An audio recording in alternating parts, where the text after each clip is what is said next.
ನಾವು ಮಾರ್ನಿಂಗ್ ಎದ್ದು ಮರಿ ಕುಯ್ಯೋದಿಕ್ಕೆ ಹೋಗ್ತಾ ಇದ್ದೀವಿ ಗೈಸ್. ಅಲ್ಲಿ ನೋಡಿ ಬರ್ತಾ ಇದ್ರಲ್ಲ ಅವರು ನಮ್ಮ ಅಕ್ಕ. ನಾನು ಇನ್ನೂ ಮಕ್ಕ ತೊಳೆದಿಲ್ಲ, ಚೆನ್ನಾಗಿ ಕಾಣಿಸ್ತಿದ್ದೀನಿ. ನಮ್ಮ ಅಕ್ಕ ಮಕ್ಕ ತೊಳೆದು ಎಲ್ಲ ಇದಾಗೈತೆ. ಅವ್ರ ಅಕ್ಕಂಗೆ 4 ಮಕ್ಳಾಗೈತೆ, ನಿನಗೆ ಒಂದೇ ಕಂತು ಹೋಗು.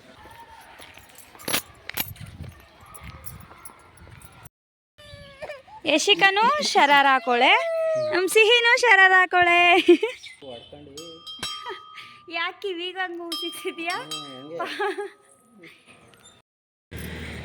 ಓ ಫುಲ್ ಮ್ಯಾಚಿಂಗು. ಅಪ್ಪು ಮಾತ್ರ ಸಿಗ್ಲಿಲ್ಲ ಅವನಿಗೆ. ಅಪ್ಪು ಅದು ಹೆಂಗೆ ಒಪ್ಕೊಂಡೆ ನೀನು?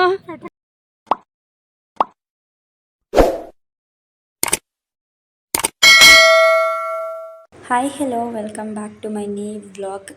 ನಾನು ಬೆಳಗ್ಗೆನೇ ಎದ್ದ ತಕ್ಷಣವೇ ಅವರು ಮರಿಯನ್ನು ಕುಯ್ಯೋದಕ್ಕೆಲ್ಲ ರೆಡಿ ಮಾಡ್ಕೋತಾಯಿದ್ರು. ಅಂದರೆ ಪೂಜೆ ಮಾಡಬೇಕಲ್ಲ, ಅದಕ್ಕೆ ಎಲ್ಲ ರೆಡಿ ಮಾಡ್ತಾಯಿದ್ರು. ಸೊ ಸಂಜು ಸಿಹಿ ಎದ್ದ ತಕ್ಷಣ ಸಿಹಿಗೆ ಮರಿ ತೋರಿಸೋಣ, ಇನ್ನೇನು ಕುಯ್ದು ಬಿಡ್ತಾರಲ್ಲ ಅಂತ ಹೇಳಿ ಕರ್ಕೊಬಂದಿದ್ರು.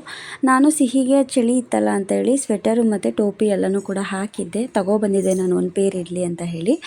ಮರಿಗೆ ಪೂಜೆ ಮಾಡಬೇಕಲ್ಲ ಅಂತ ಹೇಳಿ ಬೆಳಗ್ಗೆನೇ ನಮ್ಮ ಅಕ್ಕ ಬೇಗನೆ ಎದ್ದು ನಮ್ಮ ಅಕ್ಕ ನಮ್ಮ ಭಾವ ಇಬ್ಬರು ಫ್ರೆಶ್ ಅಪ್ ಆಗಿಬಿಟ್ಟು ಬಂದರು ಪೂಜೆ ಮಾಡೋಣ ಅಂತ ಹೇಳಿ.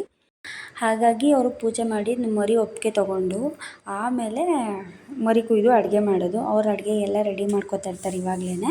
ಸೊ ಇವಾಗ ಪೂಜೆ ಎಲ್ಲ ಮುಗಿದ್ಮೇಲೆ ಮರಿ ಒಪ್ಪಿಗೆ ಕೊಟ್ಟರೆ ಕುಯ್ದು ಬಿಡ್ತಾರೆ, ಅಡುಗೆನೂ ಕೂಡ ರೆಡಿ ಮಾಡಿಬಿಡ್ತಾರೆ. ಆ್ಯಂಡ್ ಇನ್ನೊಂದೇನು ಅಂತ ಹೇಳಿದರೆ, ಈ ಯೂಟ್ಯೂಬಲ್ಲಿ ಮರಿ ಕುಯ್ಯೋದು ಕೋಳಿ ಕುಯ್ಯೋದೆಲ್ಲ ತೋರಿಸಿದ್ರೆ ಪ್ರಾಬ್ಲಮ್ ಆಗುತ್ತೆ, ನಮ್ಮ ಅಕೌಂಟ್ಗೆ ಪ್ರಾಬ್ಲಮ್ ಆಗುತ್ತೆ. ಹಾಗಾಗಿ ನಾನು ಮರಿ ಕುಯ್ಯೋದೆಲ್ಲ ಏನು ತೋರಿಸೋದಕ್ಕೆ ಹೋಗೋದಿಲ್ಲ. ಜಸ್ಟ್ ಅವ್ರು ಪೂಜೆ ಮಾಡ್ತಾರಲ್ಲ, ಒಪ್ಪಿಗೆ ಮರಿ ಎಷ್ಟೊತ್ತು ಕೊಡುತ್ತೆ ಏನು ಇರುತ್ತೆ ಅಂತ ಅದನ್ನಷ್ಟೇ ನಾನು ಹೇಳ್ತೀನಿ, ಅದನ್ನಷ್ಟೇ ನಾನು ತೋರಿಸ್ತೀನಿ. ಸೊ ನಮ್ಮ ಅಕ್ಕ ನಮ್ಮ ಭಾವ ಎಲ್ಲರೂ ಕೂಡ ಪೂಜೆ ಮಾಡಿದ್ರು. ಮತ್ತು ಅಲ್ಲಿ ವಿನಾಯಕನಹಳ್ಳಿ ಗಂಜಲ ಕೂಡ ತಂದಿದ್ರು, ನೀರು ಹಾಕಬೇಕಲ್ವ.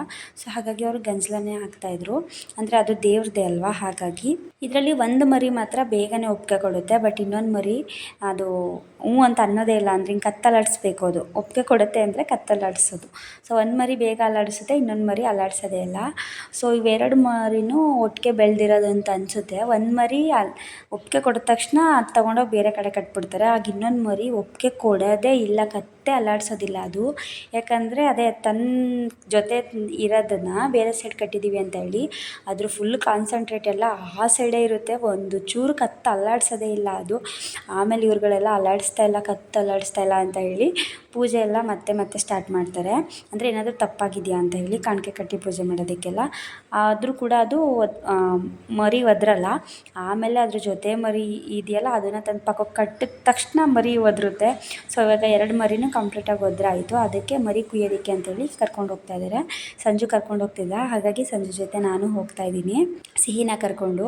ಸಿಹಿಗೆ ಇಷ್ಟ ಅಲ್ವಾ ಮರಿ, ಸ್ವಲ್ಪ ಹೊತ್ತು ನೋಡಲಿ ಅಂತ ಹೇಳಿ ಕರ್ಕೊಂಡು ಹೋಗ್ತಾ ಇದ್ದೀನಿ. ಫಂಕ್ಷನ್ನು ಮಧ್ಯಾಹ್ನ ಇರೋದ್ರಿಂದ ನಾವು ರೆಡಿಯಾಗೋದು ಇನ್ನೂ ಲೇಟು, ಹಾಗಾಗಿ ಮರಿ ಕುಯ್ಯೋದಕ್ಕೆಲ್ಲ ನೋಡೋಣ ಅಂತ ಹೇಳಿ ಹೋಗ್ತಾ ಇದ್ದೆ.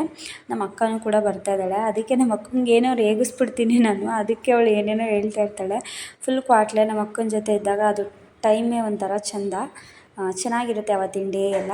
ಇಬ್ಬರು ಸ್ವಲ್ಪ ಮಾತಾಡಿಕೊಂಡು ಏನಾದರೂ ಸ್ವಲ್ಪ ಕೀಟ್ಲೆ ಮಾಡಿಕೊಂಡು ಅವಳಿಗೆಲ್ಲ ಬೈಸ್ಕೊಂಡು, ಆವಾಗ ನಾನು ಅವಳಿಗೆ ಏನಾದ್ರು ಅಂದು ಸ್ವಲ್ಪ ಕಿರಿಕಿರಿ ಮಾಡಿಕೊಂಡು ಮತ್ತೆ ಅವಳಿಗೆ ಟಾರ್ಚರ್ ಕೊಡ್ಕೊಂಡು, ಅದೇ ನನ್ನ ಕೆಲಸ ನಾನು ನಮ್ಮ ಅಕ್ಕನ ಜೊತೆಲಿ ಇದ್ದಾಗೆಲ್ಲ. ಮುದ್ದು ಹಾಯ್ ಮಾಡ್ತಾಯಿದ್ದಾರೆ, ಮುದ್ದುಗೆ ಬೋಳ ಮಾಡಿಬಿಟ್ಟವ್ರೆ. ನಂಗೆ ಅದೇ ಒಂಥರ ಖುಷಿ ನಮ್ಮ ಮುದ್ದನ್ನ ನೋಡೋದಕ್ಕೆ. ಸಂಜುನೂ ಕೂಡ ಇಲ್ಲೇ ಮರಿ ಕುಯ್ಯತ್ತವೆ ಅವನೇ, ಹಾಗಾಗಿ ನಾನು ಅಲ್ಲಿಗೆ ಹೋಗ್ತಾ ಇರೋದು. ಒಂದು ಮರಿ ಸಂಜು ಹಿಡ್ಕೊಂಡಿದ್ದಾನೆ, ಇನ್ನೊಂದು ನಮ್ಮ ಅಣ್ಣನ ಯಾರೋ ಹಿಡ್ಕೊಂಡಿದ್ದಾರೆ ಅನಿಸುತ್ತೆ, ಇನ್ನೊಂದು ಕರ್ಕೊಬರ್ತಾ ಇದ್ದಾರೆ. ಅವರೇ ಮರಿ ಕುಯ್ಯೋರು. ಅದೇ ಅವ್ರ ಮರಿ ಎಲ್ಲ ಕುಯ್ದು ಆಮೇಲೆ ಬರ್ತಾನೆ ಸಂಜು. ಸೊ ಇವಾಗ ನಾನು ಇಲ್ಲೇನು ವೀಡಿಯೋ ಮಾಡೋ ಅಂಥದ್ದು ಇಲ್ವಲ್ಲ, ಹಾಗಾಗಿ ಇವಾಗ ನಾನು ಹೊರಡ್ತೀನಿ, ಇಲ್ಲೇ ವೀಡಿಯೋ ಮಾಡಿಕೊಂಡು ಒಂದು ಕ್ಲಿಪ್ಪಿಂಗ್ ತೊಗೋತೀನಿ ಅಷ್ಟೇ. ಸೊ ಮರಿನ ಅವ್ರು ಹೇಳ್ತಾಯಿದ್ರು ಬಿಗಿಯಾಗಿ ಕಟ್ಟಿಬಿಡಿ ಇದಾಗ್ಬಿಡುತ್ತೆ ಅಂತ ಹೇಳಿ. ಅಷ್ಟೊತ್ತಿಗೆ ನಮ್ಮಮ್ಮ ಇಲ್ಲಿಗೆ ಕರ್ಕೊಬಂದು, ಇಲ್ಲಿ ಇದು ದೇವಸ್ಥಾನ ಎಲ್ಲ ಸುತ್ತಮುತ್ತ ಬಸಪ್ಪನೇ ಅಲ್ವಾ. ಸೊ ಇಲ್ಲಿ ಒಂದು ಕಡ್ಜ ಗೂಡು ಕಟ್ಟಿದೆ, ಸೇಮ್ ಬಸಪ್ಪನ ಥರನೇ ಗೂಡು ಕಟ್ಟಿದೆ, ನೋಡ್ತಾ ಇರ್ಬೋದು ನೀವು. ನಂಗೆ ಸೀರಿಯಸ್ಲಿ ಅದನ್ನು ನೋಡಿ ಆಶ್ಚರ್ಯ ಆಯಿತು, ಅಷ್ಟು ಚೆನ್ನಾಗಿ ಕಟ್ಟಿತ್ತು ಅದು. ಕೆಲವರು ದೇವ್ರನ್ನೆಲ್ಲ ನಂಬಲ್ಲ, ಸೊ ನಂಬದೇ ಇರೋರಿಗೆ ಇದೇ ಸಾಕ್ಷಿ ಅನಿಸುತ್ತೆ. ಸೊ ಆಮೇಲೆ ನಾನು ರೆಡಿ ಆದೆ, ಈ ರೀತಿ ರೆಡಿಯಾಗಿದ್ದೆ ನಾನು ನಿಮ್ಗೆ ಹೋದ ವ್ಲಾಗಲ್ಲಿ ಒಂದು ಪಿಂಕ್ ಸ್ಯಾರಿ ತೋರಿಸಿದ್ನಲ್ಲ, ಅದನ್ನು ನಾನು ತೊಗೊಬರಲಿಲ್ಲ, ಅಲ್ಲೇ ಬಿಟ್ಬಿಟ್ಟು ಬಂದೆ. ಬಿಕಾಸ್ ಅದು ಬ್ಲೌಸ್ ಸ್ಟಿಚ್ ಹಾಕ್ಸ್ಬೇಕಿತ್ತು ಅಂತ ಹೇಳಿ. ಹಾಗಾಗಿ ಇದನ್ನು ಹಾಕ್ಕೊಂಡೆ. ಇದು ನಮ್ಮ ಅಕ್ಕ ತಂದಿದ್ಲು, ಅಲ್ಲೇ ನೈಟ್ ಪಿನ್ ಮಾಡಿ ಅಲ್ಲೇ ಹಾಕ್ಕೊಂಡಿರೋ ಅಂಥದ್ದು ಇದು. ಸೊ ಸಿಹಿಗೆ ನಾನು ಶರಾರ ಹಾಕಿದ್ದೀನಿ, ಬಿಕಾಸ್ ಎಲ್ಲರೂ ಶರಾರ ಹಾಕ್ಕೊಂಡಿದ್ದಾರೆ, ನಮ್ಮ ಯಶಿಕಾ ಖುಷಿ ಎಲ್ಲ, ಹಾಗಾಗಿ ಅವಳಿಗೂ ಕೂಡ ಶರಾರ ಹಾಕಿದ್ದೆ. ಸಂಜು ಎಸ್ಟರ್ಡೇ ನೈಟ್ ಅಲ್ವಾ ಬಂದಿದ್ದು, ಹಾಗಾಗಿ ಪೂಜೆ ಏನು ಮಾಡಿಸ್ಲಿಲ್ಲ. ಹಾಗಾಗಿ ಬೆಳಗ್ಗೆ ಮಾಡಿಸೋಣ ಅಂತ ಹೇಳಿ ಹೋದ್ವಿ. ಹಂಗೆ ಭೂಮಿ ಅಕ್ಕನೂ ಕೂಡ ಬರ್ತಾಯಿದ್ರು ಆನ್ ದ ವೇ, ಹಾಗಾಗಿ ಅವ್ರಿಗೂ ಕೂಡ ಕಾಲ್ ಮಾಡಿ ಹೇಳಿದೆ, ಅಕ್ಕ ದೇವಸ್ಥಾನದ ಹತ್ರನೇ ಬನ್ನಿ, ಪೂಜೆ ಮಾಡಿಸ್ಕೊಂಡು ನಾನು ನೀವು ಒಟ್ಟಿಗೆ ಹೋಗೋಣ ಅಂತೇಳಿ. ಅವರು ಸರಿ ನೀತು ಲೊಕೇಶನ್ ಕಳಿಸು ಅಂತ ಹೇಳಿದರು. ಸೊ ನಾನು ಲೊಕೇಶನ್ ಕಳಿಸಿ ಒಳಗಡೆ ಸ್ವಲ್ಪ ಹೊತ್ತು ವೆಯ್ಟ್ ಮಾಡ್ತಿದ್ದೆ. ಆ್ಯಂಡ್ ಎಲ್ಲ ಒಳಗಡೆನೇ ಇದ್ದರು ರಿಲೇಷನ್ಸ್ ಎಲ್ಲ. ಸೊ ಅವ್ರನ್ನೆಲ್ಲ ಹಾಗೆ ಒಂದು ರೌಂಡ್ ಮಾತಾಡಿಸ್ಕೊಂಡು ಅವ್ರಿಗೆಲ್ಲ ಅಡ್ರೆಸ್ ಹೇಳ್ತಾಯಿದ್ದೆ ಚೌಟ್ರಿದು. ನನ್ನ ಸಂಜು ಸಿಹಿಗೆ ಹೂವನ ನೋಡಿ ಎಲ್ಲಿಟ್ಟಿದ್ದೇನೆ ಕಿವಿಗೆ, ಇನ್ನೇನು ಕಿವಿಗೆ ಅಲ್ವಾ ಇಡೋದು ಅಂತ ಹೇಳಿ ನನಗೆ ಫುಲ್ಲು ನಗು ಬರ್ತಾಯಿತ್ತು ಅವಳಿಗೆ ಆ ಥರ ಹಾಕಿರೋದನ್ನ ನೋಡಿ. ಆಮೇಲೆ ಭೂಮಿ ಅಕ್ಕ ಅವರು ಬಂದರು. ಸೊ ಫುಲ್ಲು ಮ್ಯಾಚಿಂಗ್ ಹಾಕೊಂಡ್ಬಂದ್ಬಿಟ್ಟಿದ್ದಾರೆ 3 ಜನ. ಬಟ್ ಅಪ್ಪುದು ಮಾತ್ರ ಮ್ಯಾಚಿಂಗ್ ಇರಲಿಲ್ಲ. ಅದನ್ನೇ ಹೇಳ್ತಾಯಿದ್ದೆ ಅಕ್ಕಂಗೆ ನಾನು, ಅದಕ್ಕೆ ಒಂದೊಂದು ವಸ್ತಿದೆ ಅಲ್ಲ ಅದನ್ನು ಹಾಕೊಬರ್ತೀನಿ ಅಂತೇನೋ ಹೇಳ್ತಿದ್ದಂತೆ. ಗೊಂಬೆ ಆಶ್ಚರ್ಯವಾಗಿ ನೋಡ್ತಾ ಇದ್ಲು ನನ್ನನ್ನು. ಅದಕ್ಕೆ ಅಕ್ಕ ಆಶ್ಚರ್ಯವಾಗಿ ನೋಡ್ತಾಳೆ ನಿನ್ನನ್ನು, ಹಾಯ್ ಮಾಡು ಗೊಂಬು ಅಂತ ಹೇಳ್ತಾಯಿದ್ರು. ಆಮೇಲೆ ಅಕ್ಕನ ಜೊತೆ ಸ್ವಲ್ಪ ಹೊತ್ತು ಮಾತಾಡಿಕೊಂಡು ಗೊಂಬೆನ ಕರ್ಕೊಂಡು ನಾನೇ ಒಳಗೆ ಹೋದೆ. ಆ್ಯಂಡ್ ಅಕ್ಕನೂ ಕೂಡ ಈ ದೇವಸ್ಥಾನನ ಫಸ್ಟ್ ಟೈಮ್ ನೋಡ್ತಾ ಇರೋದು. ಸೊ ಆಮೇಲೆ ನಾವು ದೇವಸ್ಥಾನದೊಳಗೆ ಹೋದ್ಮೇಲೆ ದೇವಸ್ಥಾನದಲ್ಲಿ ಕೇಳಿದ್ವಿ ನಾವು ಕಾಯಿ ತೊಗೊಂಡು ಹೋಗೋದಕ್ಕೆ. ಅವ್ರು ಹೇಳಿದ್ರು, ಇವಾಗ ತೊಗೊಂಡ್ರೆ ನೀವು ಡೈರೆಕ್ಟ್ ಹೋಗಬೇಕು, ಇಲ್ಲಾಂದರೆ ನಾನ್ ವೆಜ್ ತಿನ್ಕೊಂಡು ಬನ್ನಿ ಅಂತ ಹೇಳಿ. ಸೊ ನಾನ್ ವೆಜ್ ತಿನ್ಕೊಂಡು ಹೋಗೋದಕ್ಕೆ ಮನಸ್ಸು ಒಪ್ಪಲ್ಲ. ಹಾಗಾಗಿ ಸಂಜುಗೆ ನೆಕ್ಸ್ಟ್ ಟೈಮ್ ನಾನು ನೀನು ಒಂದು ಸಲ ಹೋಗೋಣ ಅಂತ ಹೇಳಿಬಿಟ್ಟು ಸಂಜುಗೆ ಬೇಡ ಅಂತ ಹೇಳಿದೆ. ಯಾಕಂದರೆ ಅವ್ರು ಇವತ್ತು ಹೊರಡ್ತಾರೆ, ನಾನು ಮುತ್ತತ್ತಿಗೆ ಹೋಗ್ತೀವಿ ನಾವು. ಆಮೇಲೆ ನಾವು ಬಂದ್ವಿ ಚೌಟ್ರಿ ಹತ್ರ. ನಮ್ಮ ಅಕ್ಕಂದು ಔಟ್ಫಿಟ್ ಇದು, ನಮ್ಮ ಅಕ್ಕ ಈ ರೀತಿ ರೆಡಿ ಆಗಿದ್ದಾಳೆ. ಭೂಮಿ ಅಕ್ಕವರು ಕೂಡ ಬಂದರು. ಅಲ್ಲಿ ಕಾರ್ ಪಾರ್ಕಿಂಗ್ ಅವ್ರಿಗೆ ಸಿಗಲಿಲ್ಲ, ಅಂದರೆ ಜಾಗ ಚೆನ್ನಾಗಿಲ್ಲ, ಎಲ್ಲ ಎಣ್ಣೆ ಹೊಡಿತಿದ್ರು ಅಂತ ಹೇಳಿ ಇಲ್ಲೇ ಒಳಗೆ ಪಾರ್ಕ್ ಮಾಡಿ ಅಂದೆ. ಸಿಹಿ ನೋಡಿ ಹೆಂಗೋಗಿ ಕೂತಿದ್ದಾಳೆ, ಅವಳು ಅಲ್ಲೇ ಕೂತ್ಕೊಬಿಟ್ಲು, ನಮ್ಮ ಜೊತೆ ಬರಲೇ ಇಲ್ಲ ಅವಳು ಗಾಡೀಲಿ, ಅಕ್ಕನ ಜೊತೆ ಕಾರಲ್ಲೇ ಬಂದಿದ್ದು. ಸೊ ಎಲ್ಲರೂ ಊಟ ಎಲ್ಲ ಮುಗಿಸ್ಕೊಂಡು ಹೋದರು. ನಾವು ಲಾಸ್ಟಲ್ಲಿ ಊಟ ಮಾಡಿದ್ದು. ಭೂಮಿ ಅಕ್ಕನೂ ಕೂಡ ಫಸ್ಟ್ನೇ ಪಂಕ್ತಿಗೆ ಊಟ ಮಾಡಿಸಿ ಆಮೇಲೆ ನಾವು ಲೇಟಾಗಿ ಕಳಿಸ್ಕೊಟ್ಟೆ ಅಕ್ಕನ. ಬಟ್ ನಮಗೆ ಲಾಸ್ಟ್ ಪಂಕ್ತಿಲಿ ಊಟ ಸೀರಿಯಸ್ಲಿ ಮಿಕ್ಕಿರಲಿಲ್ಲ. ನೋಡ್ತಾ ಇರ್ಬೋದು ನೀವು, ಕಬಾಬ್ ಎಲ್ಲ ಉಡಿ ಹಾಕ್ತಾ ಇದ್ದಾರೆ. ಊಟ ಎಲ್ಲನೂ ಕೂಡ ಖಾಲಿಯಾಗಿತ್ತು.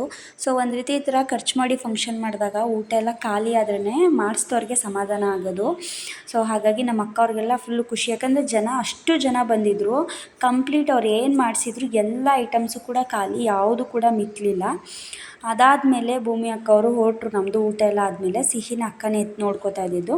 ಸೊ ಅವರು ತುಂಬ ಹೊತ್ತು ನಮ್ಮ ಜೊತೆ ಇದ್ದರು. ಸೊ ಥ್ಯಾಂಕ್ಸ್ ಅಕ್ಕ, ಬಂದು ನಮ್ಮ ಮನೆಯವ್ರ ಥರನೇ ನೀನು ಇದ್ದಿದ್ದಕ್ಕೆ ಥ್ಯಾಂಕ್ ಯು ಸೋ ಮಚ್. ಆಮೇಲೆ ಅವರು ಹೊರಟಾದ್ಮೇಲೆ ನಾವು ಕೂಡ ಇವಾಗ ಹೊರಡ್ತೀವಿ. ಸಿಹಿ ನೋಡಿ ಏನೋ ಯೋಚನೆ ಮಾಡ್ತಾ ಇದ್ದಾಳೆ, ಹೆಂಗೆ ನೋಡ್ತಾ ಇದ್ದಾಳೆ, ನಾವು ಭೂಮಿ ಅಕ್ಕನ ಕಳಿಸ್ತಾ ಇದ್ದೋ ಆವಾಗ ಅದು ವಿಡಿಯೋ ಮಾಡ್ಕೊಂಡಿರೋದು. ಸೊ ನಾವೂ ಕೂಡ ಇವಾಗ ಮುತ್ತತ್ತಿಗೆ ಹೊರಡ್ತಾ ಇದ್ದೀವಿ. ಯಾಕಂದರೆ ಊಟ ಎಲ್ಲ ಮಿಕ್ಕಿದ್ರೆ ಇಲ್ಲೇ ಇರ್ತಿದ್ದೋ, ಖಾಲಿ ಮಾಡಿ ನಾಳೆ ಹೊರಡ್ತಿದ್ದೋ. ಊಟ ಎಲ್ಲ ಕಂಪ್ಲೀಟ್ ಖಾಲಿ ಆಗಿರೋದ್ರಿಂದ ನಾವು ಇವಾಗಲೇ ಮುತ್ತತ್ತಿಗೆ ಹೊರಡ್ತಾ ಇದ್ದೀವಿ. ಇದು ಸಂಜೆಗೆ ಒಂದಷ್ಟು ಲಗೇಜ್ ನಾನು ಏನೇನು ಹಾಕಿದ್ದೆ ಅದನ್ನೆಲ್ಲ ಕೊಟ್ಟು ಕಳಿಸ್ಬಿಡ್ತಾ ಇದ್ದೀನಿ, ಒಗ್ಗೆ ಲಗೇಜು ಎತ್ಕೊಂಡು ಹೋಗು ಅಂತ. ಯಾಕಂದರೆ ನನಗೂ ಲಗೇಜ್ ಕಮ್ಮಿ ಆಗುತ್ತೆ ಅಲ್ವಾ, ಹಾಗಾಗಿ. ಆ್ಯಂಡ್ ನಮ್ಮ ಅಕ್ಕ ಸಂಜೆಗೆ ಹೋಗಬೇಡ ಇರು ಅಂತ ಹೇಳ್ತಾ ಇದ್ಲು. ಬಟ್ ಅವನು ಕೆಲ್ಸಕ್ಕೆ ಹೋಗಬೇಕು ಅಂತ ಹೇಳಿ ಹೊರಟ್ರು. ಇವಾಗಲೂ ಕೂಡ ಸಿಹಿ ಯಶಿಕಾ ಖುಷಿ ಮ್ಯಾಚಿಂಗು ನೋಡ್ತಾ ಇರ್ಬೋದು ನೀವು, ಸೇಮ್ ಹಾಕ್ಕೊಂಡಿದ್ದಾರೆ. ಇದು ನೀವು ಹಿಂದಿನ ವ್ಲಾಗಲ್ಲೆಲ್ಲ ನೋಡಿದ್ದೀರ, ನಾವು ತೊಗೊಂಡಿದ್ದನ್ನು ಶ್ರೀಕೃಷ್ಣದಲ್ಲಿ. ಸೊ ಇವರು ಕೂಡ ಎಲ್ಲ ರೆಡಿ ಆಗಿದ್ದಾರೆ. ಆಮೇಲೆ ನಾವು ಮುತ್ತತ್ತಿಗೆ ಹೋಗಿ ಅಲ್ಲಿ ರೂಮ್ ಮಾಡಿದ್ವಿ. ಸೊ ಅಲ್ಲಿ ರೂಮ್ ಮಾಡಿ ಅಲ್ಲಿ ಅಡುಗೆ ಮಾಡ್ತಾಯಿದ್ದಾರೆ ಇವಾಗ. ಬೇಳೆ ರಸಮ್ ಏನೋ ಮಾಡಿದ್ರು ಅವರು. ನಾನು ಇಲ್ಲೇ ಊಟ ಜಾಸ್ತಿ ಆಗಿತ್ತು, ಎವ್ವಿ ನಿದ್ದೆ ಬಂತು, ನಾನು ಊಟ ಮಾಡಲಿಲ್ಲ ನೈಟ್ ಟೈಮು.